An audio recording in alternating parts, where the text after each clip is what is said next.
أعوذ بالله من الشيطان الرجيم. بسم الله الرحمن الرحيم.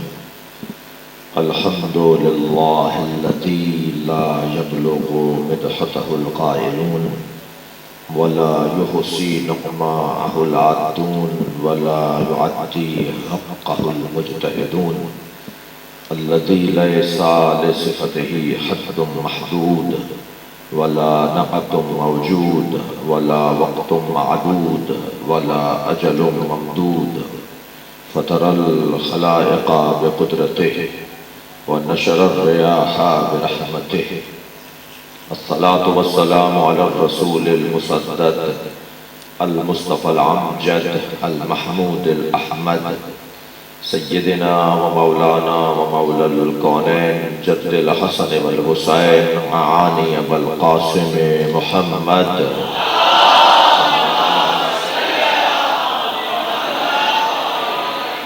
وآله الطيبين الطاهرين المعصومين الذين قال الله إنما يريد الله ليذهب عنكم الرجس أهل البيت ويطهركم تطهيرا.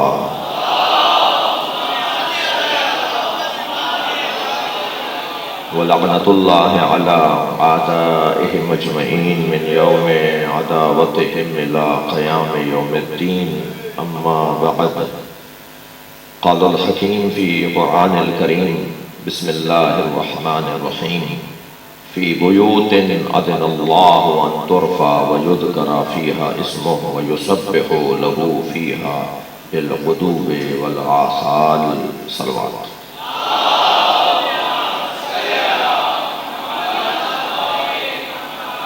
انہدام جنت البقیع کے موقع پر اور کربلا کی تاراجی کے موقع پہ 1924 میں جو زائرین محبین شہید ہوئے 6000 کی تعداد تھی ان سب کے درجات کی بلندی کے لیے بلندتر صلوات ہے.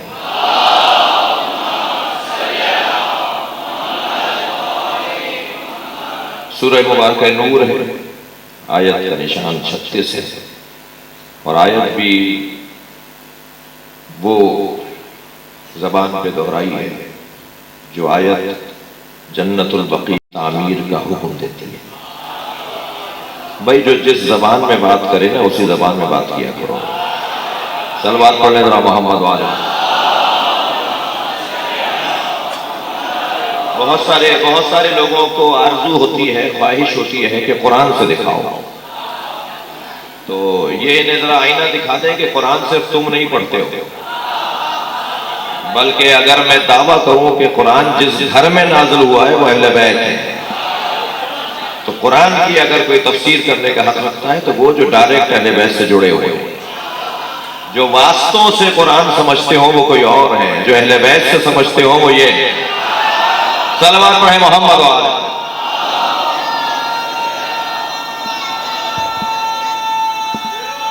لکھے ماشاءاللہ جیو اسی لہو لہجے میں بات ہو. میں ابتدائی بیان میں بہت زیادہ طویل خطبہ نہیں ہے، خطاب نہیں ہے، بہت دیر سے مجلس جاری ہے، اور اصلی مقصد آج کے دن یعنی آج اس مناسبت سے جس مناسبت سے ہم جمع ہیں اس کا احیاء ہے، اس کی تازگی ہے، اس کی دہرائی ہے، اسے یاد کرنا ہے. اس لیے کہ انسان میں کچھ کمزوریاں ہیں، ان میں سے ایک کمزوری یہ ہے کہ یہ بھول جاتا ہے، اور جو بھول جاتا ہو اسے یاد دلایا جاتا ہے. تو یہ اگر بھول گئے ہوں کہ 1924 میں جنت البقیع کو منہدم کیا گیا، تو پھر حکم یہ ہے کہ ہر سال اسی تاریخ میں یاد دلاؤ کہ ہم مرے نہیں ہیں. ہم اپنا مقدمہ سیاسی اعتبار سے، جیسے کہ البقیع فاؤنڈیشن میں جانتا ہوں الحمدللہ سال گزشتہ جو ان کی کرونا کی وجہ سے کانفرنس ہوئی تھی سوشل میڈیا کے ذریعے سے، اس میں میں شریک رہا، اور البقیع فاؤنڈیشن مختلف ممالک میں جو اپنی خدمات اس حوالے سے، اور جو ان کا طریقہ ہے جیسا میرے بھائی نے بھی کہا کہ سیاسی رستہ بھی، اداراتی رستہ بھی اور سفارتی رستہ بھی اپنایا جائے، اور ان تمام چیزوں کے ساتھ ساتھ عوامی رستہ بھی اپنایا جائے. یہ مجلس اعضاء اس تحریک کا حصہ ہے. ہم اس کے ذریعے سے دو کام کر رہے ہوتے ہیں. ایک تو اس بچے کو بتا رہے ہوتے ہیں کہ جنت البقیع کی تعمیر ہونی ہے. سن 1924 میں جو مزارات تھے، ابن جبیر نے، ابن بطوطہ نے اپنے سفر ناموں میں لکھا ہے، یعنی بڑے بڑے نامور جو انگریز اور غیر مسلم بھی اور مسلمان بھی سیاح گزرے ہیں، انہوں نے اپنے سفر ناموں میں لکھا ہے کہ جنت البقیع کے مزارات کیسے تھے، کیسے ہیں. اس وقت وہ لکھ رہے ہیں کیسے ہیں، یہ تو بعد میں ہم کہہ رہے ہیں کہ کیسے تھے. ورنہ انہوں نے تو لکھا سفر کرنے کے بعد کہ میں گیا اور جنت البقیع جب گیا اور مدینہ منورہ جب گیا تو وہاں 4 ائمہ اہل بیت کے مزار اور جناب زہرا کا مزار، یہ 5 قبر ایک گنبد کے نیچے. یہ مزارات تاریخ کا حصہ ہیں اور ان مزارات کی تعمیر فطری ہے، ان مزارات کی تعمیر عقیدتی ہے، ان مزارات کی تعمیر انسان کے ذہن و عقل کے مطابق ہے. یہ جتنے مزارات ہیں قرآن مجید میں حضور ایک آیت ہے جسے وہ سہارا بناتے ہیں کہ جس کی بنیاد پر ابن تیمیہ نے فتویٰ دیا کہ مزارات کو گرا دیا جائے. وہ آیت کیا ہے؟ وہ آیت کریمہ قرآن مجید میں انہوں نے تلاش کی اور اس آیت سے یہ استفادہ کرتے ہیں. وہ ہے سورہ توبہ کی 84 نمبر کی آیت، جسے یہ مزار گرانے کی دلیل کے طور پر اور مزار پر اور قبر پہ نہ جانے کی دلیل کے طور پر لیتے ہیں. بات ہوگی تو اسی انداز سے ہوگی. ایک صلوات پڑھ لیں محمد و آل محمد. تو وہ جو آیت ہے وہ سورہ توبہ کی 84 نمبر کی آیت ہے. اس میں ارشاد ہو رہا ہے کہ اللہ نے اپنے حبیب سے، اللہ نے سرکار دو جہاں سے وحی کی صورت میں یہ فرمایا وَلَا تُصَلِّ عَلَىٰ أَحَدٍ مِّنْهُمْ وَلَا تُصَلِّ عَلَىٰ أَحَدٍ مِّنْهُمْ مَاتَ أَبَدًا وَلَا تَقُمْ عَلَىٰ قَبْرِهِ إِنَّهُمْ كَفَرُوا بِاللَّهِ وَرَسُولِهِ وَمَاتُوا وَهُمْ فَاسِقُونَ. ایک مرتبہ پھر آیت سنیے، پھر ترجمہ سنیے، اور پھر جن لوگوں نے قرآن پڑھ کر قرآن سمجھا نہیں اور جن لوگوں نے ان کے بہکاوے میں آ کر ان کی آواز میں آواز ملائی، تو ہمیں انہیں ہدایت دینی ہے. پہلا مقصد تو ہمارا اس مجلس سے انہیں ہدایت دینا ہے. کیا معلوم کہ کل وہ بہتر ہو جائیں، کیا معلوم کہ کچھ لوگ تو ہیں جو بیمار دل ہیں، کچھ لوگ ہیں جو وائرس زدہ ہیں، بیکٹیریا زدہ ہیں، جراثیم زدہ ہیں. وہ خود بیمار نہیں ہے مگر ان کو جراثیم لگ گئے. تو ان مجلسوں کا ایک نتیجہ یہ ہے کہ ان کو ویکسینیشن کے لیے بلا لیں، جسے مجلس اعضا کہا جاتا ہے.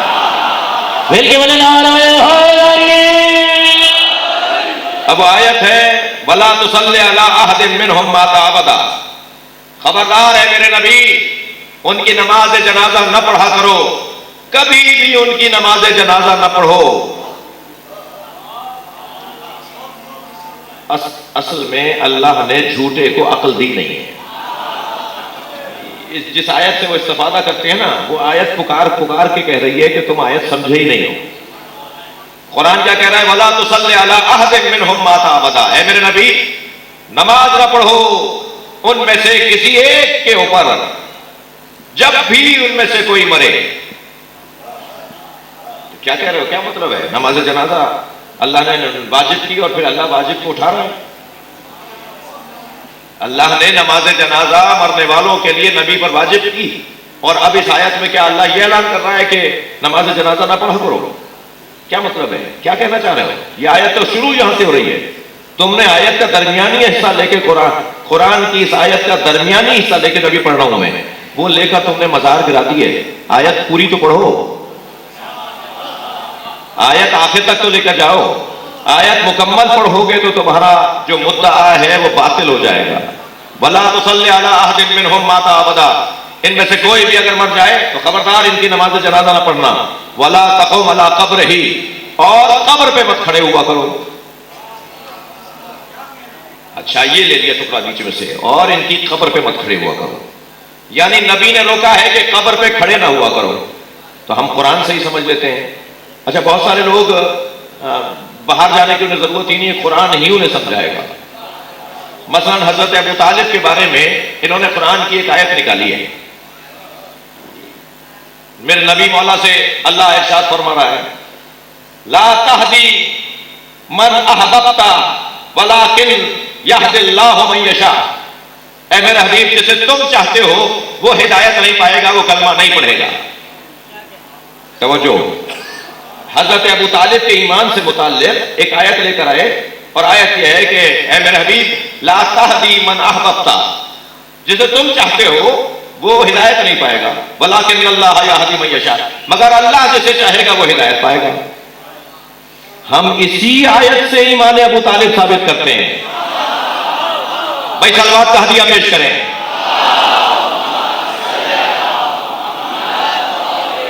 آپ کی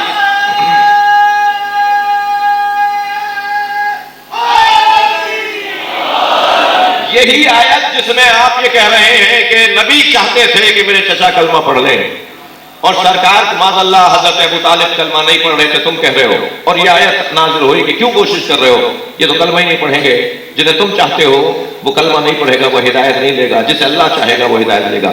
اسی آیت سے ایمان ابو طالب ثابت ہے۔ کیسے؟ میرے نبی جسے تم چاہتے ہو وہ کلمہ نہیں پڑھے گا، مگر جو تمہیں چاہتا ہے وہ تو کلمہ پڑھے گا۔ صلوات پڑھے گا محمد و آل محمد۔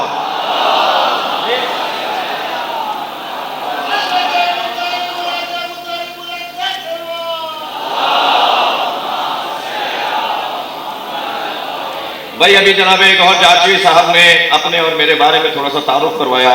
تبرہ ہمارے ہاں واجب ہے، مگر گالی دینے والا تو عام اچھا انسان نہیں ہوتا، شیعہ کیسے ہوگا؟ لہذا بتا دو ان لوگوں کو جنہیں تبرہ سمجھ میں نہیں آتا، ہم تبرہ نہیں چھوڑیں گے، تمہیں تبرہ سمجھائیں گے۔ تبرہ اہل بیت سے، اہل بیت کے دشمنوں سے لا تعلقی ہے۔ میں سینئر شاعر کو اپنے دو مصرے سنانا چاہوں گا۔ پچھلے دنوں ایک مصرع دیا گیا جس پہ کچھ کہنے کی توفیق ہوئی، تھک تو نہیں رہے آپ؟ اس میں چند شعر میں سناؤں گا، اور اپنے تبرہ سے متعلق دو مصرے بھی اپنے مضمون میں لے کر آیا ہوں۔ یہ اتنا بڑا اجتماع، اتنی بڑی مجلس، بڑے سجا کر میرے بھائیوں نے مجلس کی ہے۔ مجھے میرے بھائی میر حسن نے اس مجلس کے حوالے سے کہا تھا، وہ اس وقت کہیں عبادت میں مصروف ہیں اور یہاں پاکستان میں نہیں ہیں۔ عرض کیا تھا کہ غدیر خم کے سفر میں سراب کوئی نہیں، غدیر خم کے سفر میں سراب کوئی نہیں، خدا نبی کا علی کا جواب کوئی نہیں۔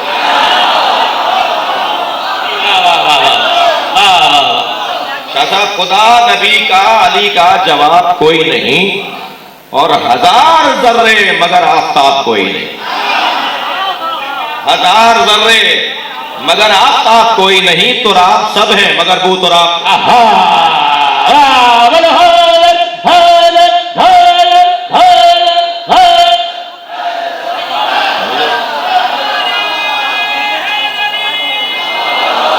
اور خدا گواہ ابو طالب کے لاڈلے کے سوا، مصرع دیکھیے گا، خدا گواہ ابو طالب کے لاڈلے کے سوا نہیں ہے مثل رسالت معاق کوئی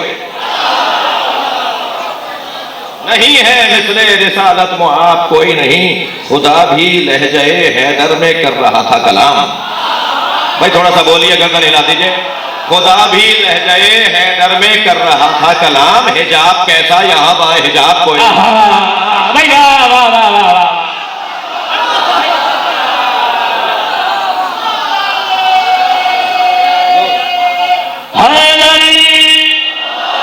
حجاب کیسا یہاں با حجاب کوئی نہیں۔ اور جو دو مصروں کی خاطر میں نے آپ کو 4 شعر سنا دیے، وہ یہ ہے کہ کروں میں ترک تبرہ، یہ غیر ممکن ہے۔ بھائی بول دیجئے، تھوڑا سا گردن ہلا دیجئے۔ کروں میں ترک تبرہ یہ غیر ممکن ہے، مگر غلط ہے کہ اس کا نصاب کوئی نہیں۔ صلوات پڑھیں محمد و آل محمد۔ اس سے بہتر اور بلند صلوات نبی کی۔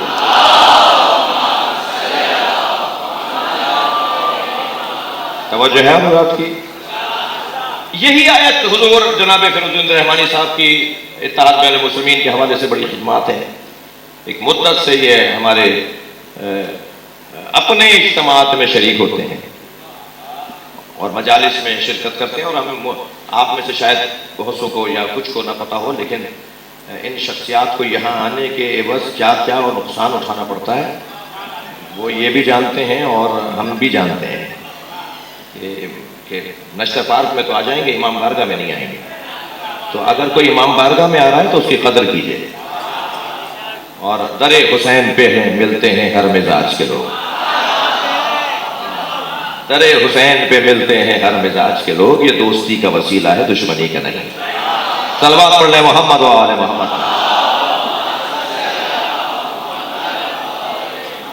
یہ آیت جس کے اندر یہ کہہ رہے ہیں سورہ توبہ کی وَلَا تُصَلِّ عَلَىٰ أَحَدٍ مِّنْهُمْ مَاتَ أَبَدًا وَلَا تَقُمْ عَلَىٰ قَبْرِهِ، ان میں سے کوئی بھی مر جائے تو اس کی نماز جنازہ نہ پڑھو.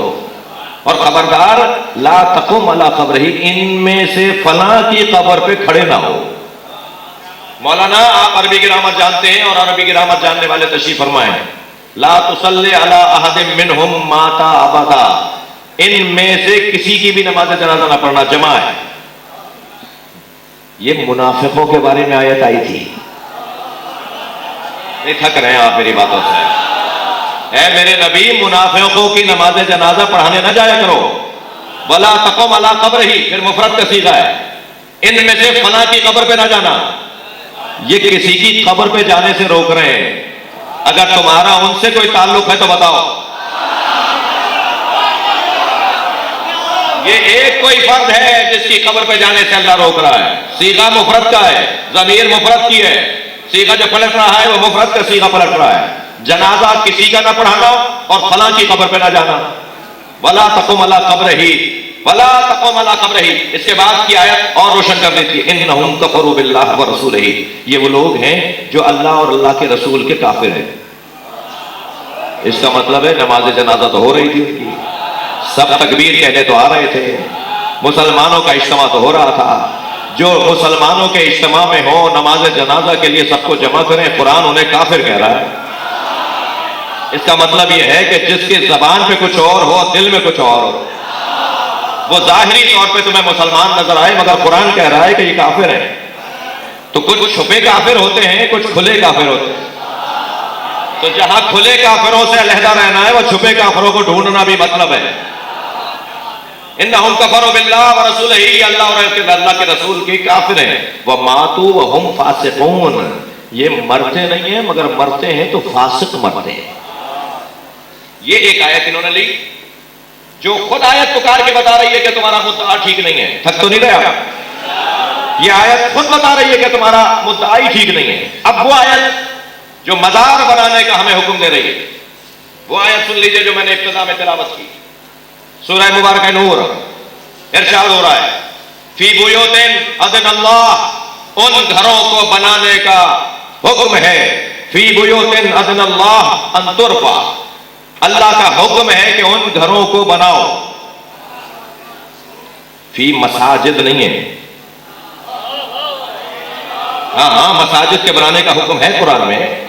ایک سے زیادہ آیتیں ہیں جو مساجد کو بنانے کا حکم دے رہی ہیں، لیکن یہاں بیوت کا لفظ ہے. بیت بھی نہیں ہے، بیوت ہے. تمہیں 14 گھر ڈھونڈنے ہوں گے، کم سے کم تمہیں جمع کے صیغے پر عمل کرنا ہوگا. یہاں حکم یہ دیا جا رہا ہے فی بیوت، گھروں کے بنانے کی بات ہو رہی ہے. فی بیوت اذن اللہ، حکم الہی ہے کہ ان گھروں کو ان ترفع، بناؤ. فی بیوت اذن اللہ ان ترفع، کن گھروں کو؟ ویذکر فیہا اسمہ، جن گھروں میں اللہ کا ذکر کیا جاتا ہے. وَيُسَبِّحُ لَهُ فِيهَا بِالْغُدُوِّ وَالْآصَالِ، اور صبح شام جن گھروں میں اللہ کی تسبیح کی جاتی ہے ان گھروں کو بناؤ. حکم قرآن یہ ہے کہ جن گھروں میں اللہ کا ذکر ہو اور اللہ کی تسبیح کی جاتی ہے ان گھروں کو تعمیر کرو. قرآن کہہ رہا ہے تعمیر کرو، مسلمان گرا رہا ہے. تو بتائیے یہ قرآن پہ عمل کرنے والے کون ہیں اور قرآن کا مخالف کون ہے؟ بناؤ ان گھروں کو جن گھروں میں اللہ کا ذکر ہوتا ہے اور اس کی تسبیح ہوتی ہے صبح شام. جب یہ آیت نازل ہوئی، صحابہ کرام کی انجمن نبی کے گرد جمع ہے. ایک صحابی محترم نے کہا یا رسول اللہ، وہ کون سے گھر ہیں جنہیں بنانے کا اللہ نے حکم دیا ہے؟ بولیے، تھوڑا سا بات کیجئے، بات توجہ آپ کی مجھے محسوس ہونی چاہیے. یا رسول اللہ، وہ کون سے گھر ہیں جنہیں بنانے کا اللہ نے حکم دیا ہے؟ پہلے تو یہ قاعدہ دیا ہے نا، کسوٹی دی ہے، جس گھر میں بھی اللہ کا ذکر ہو اسے گرانا نہیں. وہ مجھے گھر بتائیں جس گھر میں صبح شام اللہ کا ذکر ہوتا ہو، جس گھر میں صبح شام اللہ کی تسبیح ہوتی ہو. وہ گھر کون سا ہے؟ جو گھر بنا ہی اس لیے ہو کہ یہاں ذکر ہونا ہے. اچھا کون سے گھر ہیں یا رسول اللہ؟ اصحاب پوچھ رہے ہیں یا رسول اللہ وہ کون سے گھر ہیں جن میں صبح شام اللہ کا ذکر ہوتا ہے اور اس کی تسبیح ہوتی ہے، جنہیں بنانے کا اللہ حکم دے رہا ہے؟ سرکار نے فرمایا بیوت الانبیاء، وہ انبیاء کرام کے گھر ہیں۔ بھائی مولانا کوئی 6 سال پہلے پاکستان میں ایک بحث چھڑی کہ بعد سرکار دو جہاں، میں نے ابھی شعر کا مصرع پڑھا، خدا کے بعد نبی اور نبی کے بعد علی، جی نبی کے بعد مولا کائنات سے افضل کوئی نہیں۔ یہ ایک ٹی وی چینل پہ گفتگو شروع ہوئی اور بڑی لیتے ہوئی، اور الحمدللہ آہستہ آہستہ ہمارا ہی موقف واضح ہوا۔ اس وقت میں ہم نے بولا تھا اور اس کے بعد وہ سلسلہ شروع ہوا، اور آج بہت آگے تک بات جا چکی ہے اس نظریے کی پختگی میں۔ پچھلے دنوں پنجاب علماء بورڈ میں ہمارا کلپ کو رکھ کر ہمارے خلاف کوئی قدم اٹھانے کی بات ہو رہی تھی، تو وہاں موجود شیعہ عالم دین نے کہا کہ یہ صرف شہنشاہ حسین نقوی کا عقیدہ نہیں ہے، ہم سب شیعوں کا یہ عقیدہ ہے کہ نبی کے بعد سب سے افضل مولا کائنات ہے۔ اور یہ اگر میں اس بحث میں جاؤں گا تو بڑی لطیف بحث ہے کہ اہل سنت میں کتنا بڑا طبقہ ہے جو تفضیلی ہے۔ اور علامہ اقبال کا مذہب بتا دوں؟ نہیں تھک رہے ہیں آپ حضرات، میں کیا کہوں بھائی، آپ چاہیں گے تو پڑھوں گا نا میں۔ علامہ اقبال کا مذہب سنا دوں؟ علامہ اقبال کہتے ہیں کہ ہے ان کی طبیعت میں تشیع بھی ذرا سا، تفضیل علی ہم نے سنی ان کی زبانی۔ دیکھیے مجھے نعرہ جی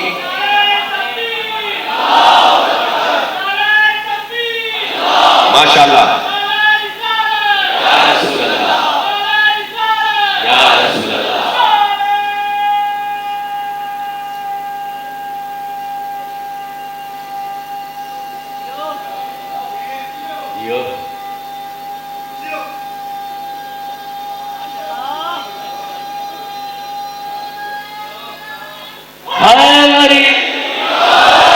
توجہ کر لیا آپ نے؟ یہ جو گفتگو ہے اس گفتگو پر دلیل دینے جا رہا ہوں۔ اصحاب نے پوچھا یا رسول اللہ وہ کون سے گھر ہیں کہ جنہیں اللہ نے بنانے کا حکم دیا ہے؟ فرمایا بیوت الانبیاء، وہ انبیاء کے گھر ہیں۔ جب یہ سوال ہوا، جواب ہو گیا، بات مکمل ہو گئی، لیکن اس کا مطلب ہے اب ایک سوال ہونے جا رہا ہے۔ سوال بتا رہا ہے کہ کسی شخصیت کے ذہن میں اس سے زیادہ وضاحت کی ضرورت ہے، تو حضرت ابو بکر کی آواز آئی، یہ علی و بطول کا گھر ان میں سے ہے؟ یہ سوال بتا رہا ہے کہ ان کے نزدیک یہ گھر ان میں سے ہے۔ سبحان اللہ، واہ واہ۔ فرمانے لگے یا رسول اللہ ھذا المکان منھا، سیدہ کے گھر کی طرف اشارہ کر کے کہا یہ گھر جن گھروں کو بنانے کا حکم ہے وہ بیوت الانبیاء ہیں۔ فرما رہے ہیں یہ گھر یا رسول اللہ ان گھروں میں سے ہے۔ اب جملہ سنیں، جیسے ہی حضرت نے سوال کیا نا تو میرے مولا نبی کا سوال آیا، میرے مولا نبی کا جواب آیا۔ سوال آیا یہ گھر ان میں سے ہے، جواب سرکار کا سنیں۔ سرکار نے بے ساختہ فرمایا نعم من افضلھا، یہ ان سب سے افضل ہے۔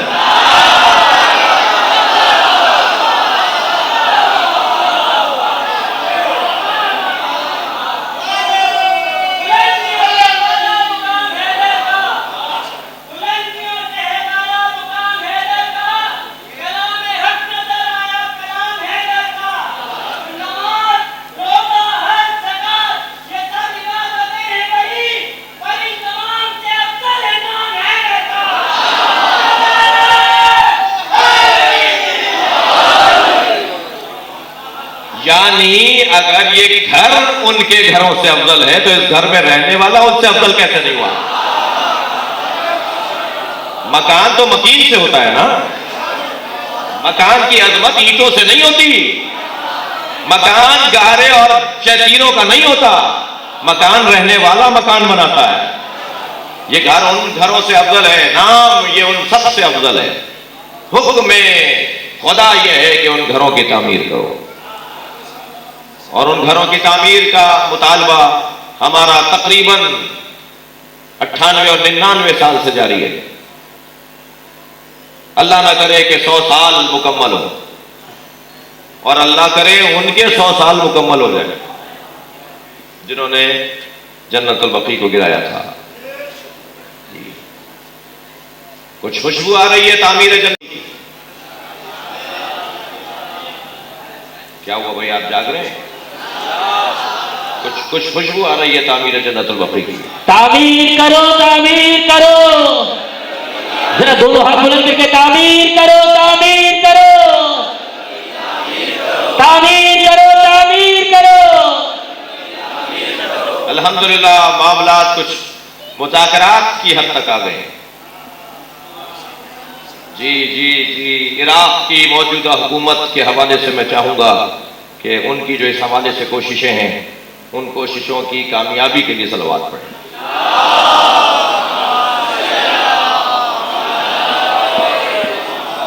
اور انشاءاللہ ہم اپنی آنکھوں سے سیدہ کا مزار بنتے ہوئے دیکھیں گے. ہم اپنی آنکھوں سے ائمہ بقیع کا مزار، ازواج مطہرات اور زوجات نبی کا مزار، صحابہ اکرام 10,000 صحابہ کی قبریں جی، اور 10,000 سے زیادہ کی. بڑا مقدس مقام ہے جہاں 4 بیٹوں کی ماں روزانہ جاتی ہے اور اپنی قبر سے 4 قبروں، اپنی انگشت سے 4 قبروں کے نشان بناتی ہے. اپنی انگشت مبارک سے 4 قبروں کے خط کھینچتی ہے اور کہتی ہے لا تدعا ام البنین، مجھے ام البنین مت پکارا کرو. ام البنین تو بیٹوں کی ماں کو کہا جاتا ہے. وہ میرے بیٹے کہاں رہ گئے جن کی میں ماں ہوں؟ وہ بی بی ام البنین. دل کی دھڑکنیں، کیفیات مضطربانہ کیفیت ہو جاتی ہے جب جنت البقیع کے اطراف میں بڑی بڑی بلڈنگوں میں ہمیں روشنیاں نظر آتی ہیں مگر قبر زہرا بے چراغ ہے. امام حسن کی قبر پہ چراغ نہیں ہے، امام زین العابدین کی قبر پہ چراغ نہیں ہے، امام محمد باقر کی قبر پہ سائبان نہیں ہے، امام صادق کی قبر پہ سائبان نہیں ہے. ائمہ بقیع کی قبریں، اور پھر ایک اور قبر بھی وہاں ہے، اور ایک قبر مادر عباس کی ہے، اور ایک قبر مولا کائنات کی مادر گرامی کی ہے. حضرت فاطمہ بنت اسد بھی وہی ہیں، حضرت فاطمہ کلابیہ بی بی ام البنین بھی وہی ہیں. سنیں کہ ایک ماں اور بھی ہے اور وہ ہے بی بی رباب. حضرت علی اصغر کی ماں بھی وہی ہے. جب تک زندہ رہیں سائے میں نہیں بیٹھی، جب سایہ ڈھلتا تھا نا تو اٹھ کر دھوپ میں جا کے بیٹھ جاتی تھی.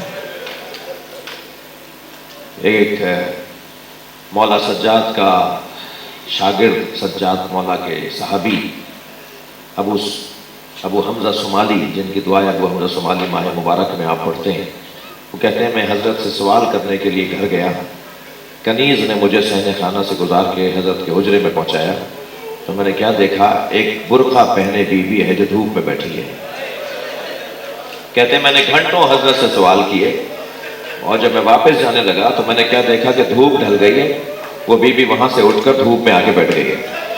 تو ابو حمزہ کہتے ہیں میں کھڑا ہو گیا تو امام سجاد کی آواز ہے ابو حمزہ کیا سوچ رہے ہو؟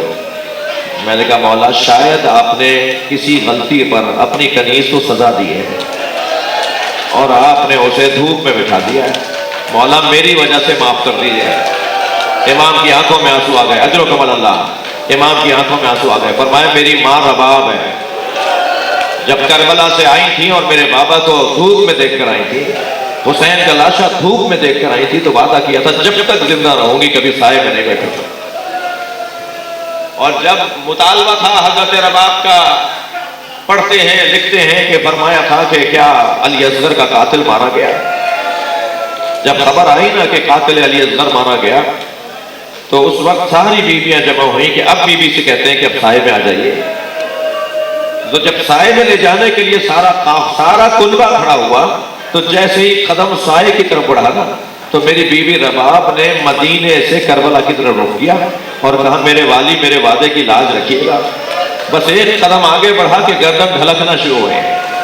آواز آئی انا للہ اجرکم اللہ. مجلس ہو گئی عزیزانو، سلسلہ نوحہ خوانی کا جاری رہے گا. میں ایک منزل اور آپ سے چاہوں گا کہ میرے ساتھ رہیے. وہاں ایک قبر اور ایک بی بی کی ہے اور وہ بی بی شہر بانو ہے، امام سجاد کی والدہ. بڑی بڑی ہستیوں کی قبریں ہیں یہ مزار جلدی بنیں گے، بس مجلس ختم، مکمل کر رہا ہوں اپنا بیان۔ ہمیں سلام کرنا چاہیے اس دکھی بیٹے کو جو جنت البقیع میں پہنچتا ہے۔ میرے مولا امام زمانہ، مولا ہم آپ سے شرمندہ ہیں، دور تو ہمارا تھا نا، ہمارے دور میں یہ مزار منہدم ہوئے نا، مولا ہماری کوتاہیوں کو معاف کیجیے گا، مگر مولا ہم جتنا کر سکتے تھے اس سے اچھا اتنا ہم نے نہیں کیا جتنا کر سکتے تھے، لیکن یہ پرسہ ہم سے قبول کر لیجئے، یہ پرسہ ہم سے قبول کر لیجئے۔ سلام ہو اس گھرانے پر۔ کبھی کبھی ان کی قبروں کو گراتے ہیں، کبھی ان کے جنازوں پہ تیر برساتے ہیں، کبھی ان کے لاشوں پہ گھوڑے دوڑاتے ہیں، کبھی یہ جنازے رات کی تاریکی میں دفنائے جاتے ہیں۔ پنجتن کے 5 جنازوں کا حال سنیں گے؟ نبی کے جنازے میں 11 لوگ ہیں، سیدہ کے جنازے میں 4 لوگ ہیں، علی کے جنازے میں 2 لوگ ہیں، امام حسن کے جنازے کو تیر مارے، حسین کے بدن پہ گھوڑے دوڑا دیے۔ جب آئی ہیں زینب کبریٰ تو بھائی کا لاشا پہچان نہیں پائیں، لاشے کو دیکھ کر بس اتنا کہا انت اخی زینب، کیا تم ہی زینب کے بھائی حسین ہو؟ اور پھر مدینے کی طرف رک کر کے کہا صلی اللہ علیہ یا رسول اللہ، اے اللہ کے رسول نانا تم پہ فرشتے سلام کہتے ہیں۔ ھذا حسین، یہ ہے آپ کا حسین جسے زبان چساتے تھے، یہ ہے آپ کا حسین جسے اپنی دوش پر بٹھاتے تھے۔ اے نانا تمہارے بچوں کو مار دیا، تمہاری بیٹیوں کے سروں سے چادریں اتار لیں، اہل بیت اسیر بنا لیے گئے۔ الا لعنت اللہ علی قوم الظالمین۔ تعمیر جنت البقیع کی دعا کی قبولیت کے لیے، حاجات کی برابری کے لیے بلند تر صلوات۔ جزاک اللہ۔